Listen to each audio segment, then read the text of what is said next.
Bonjour à tous, j'espère que vous allez bien. Et mon nom est Roger Perret et aujourd'hui on va parler de l'imparfait. L'imparfait, ce n'est plus qu'une manière de parler du passé. Alors, l'imparfait.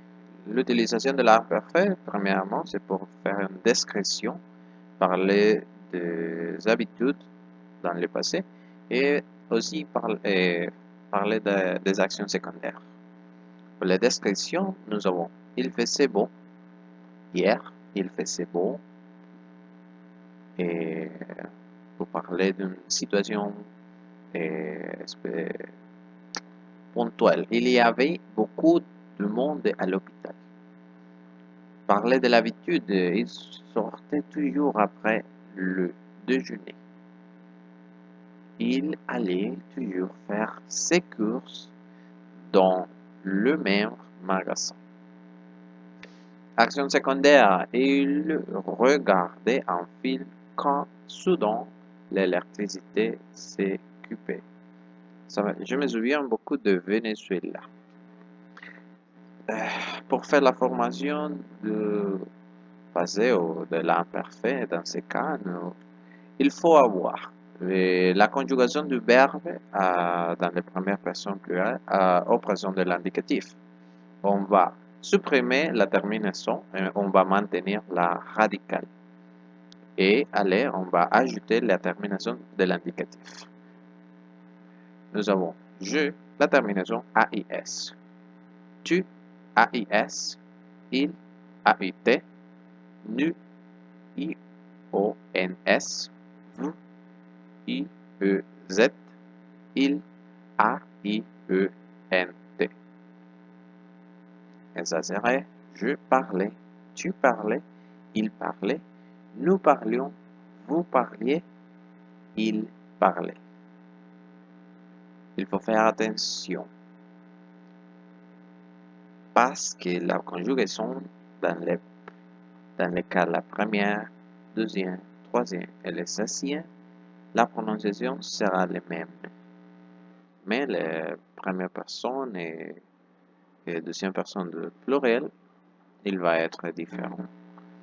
Alors, il y a une différence dans le cas de verbe être. Nous maintenons E est accent aigu et deux. Ça sera le radical et nous allons ajouter la terminaison.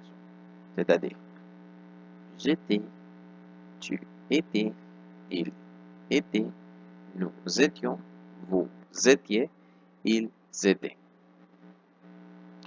Et des particularités, le verbe impersonnel, par exemple, il pleuvait, il fallait, ce sont des verbes qu'on conjugue uniquement à la troisième personne.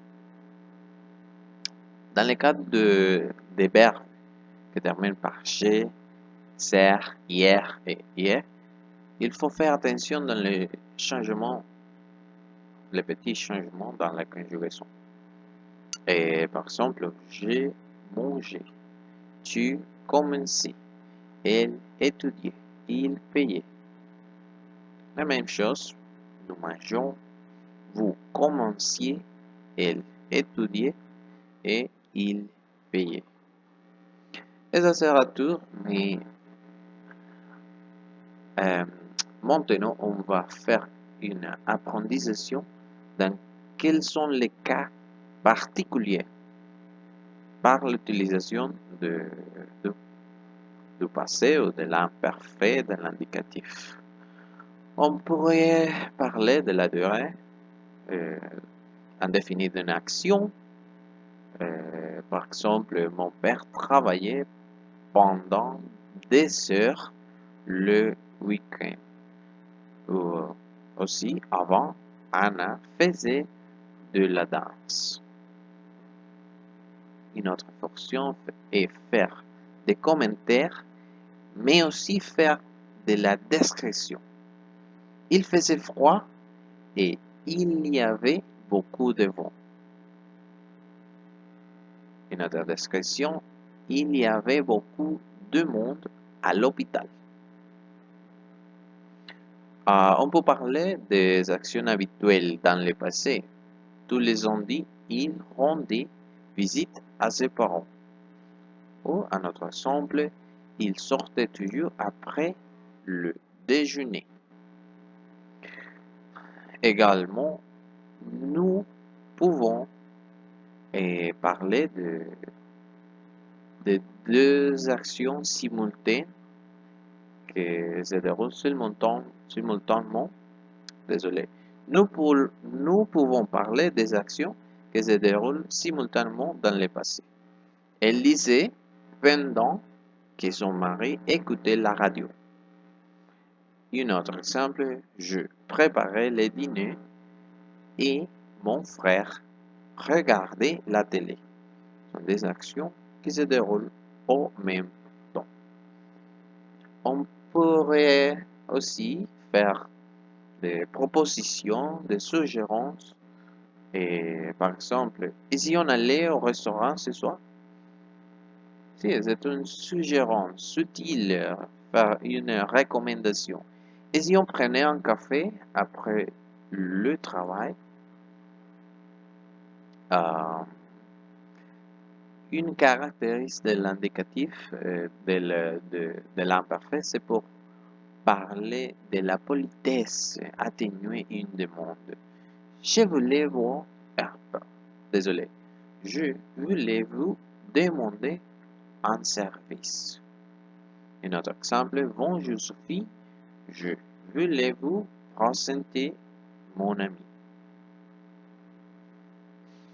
Nous parlons aussi de l'hypothèse en utilisant l'indicatif et l'imparfait, désolé.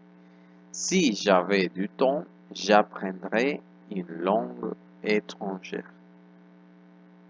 Si j'étais riche, je ferais le tour du monde.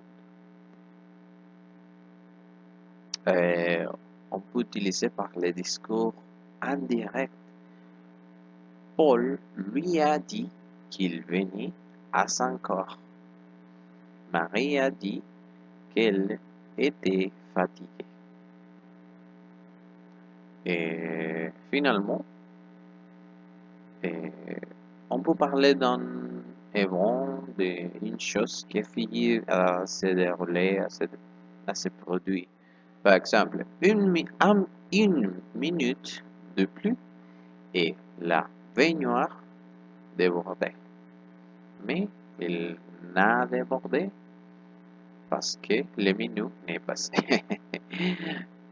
Un mètre de plus et la voiture tombait dans l'air avant.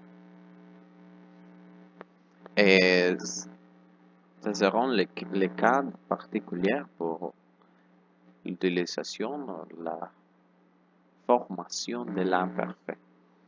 Et, et je vous remercie pour écouter aujourd'hui et j'espère que vous avez appris quelque chose. C'est Roger Perret et on se voit la semaine prochaine. Merci.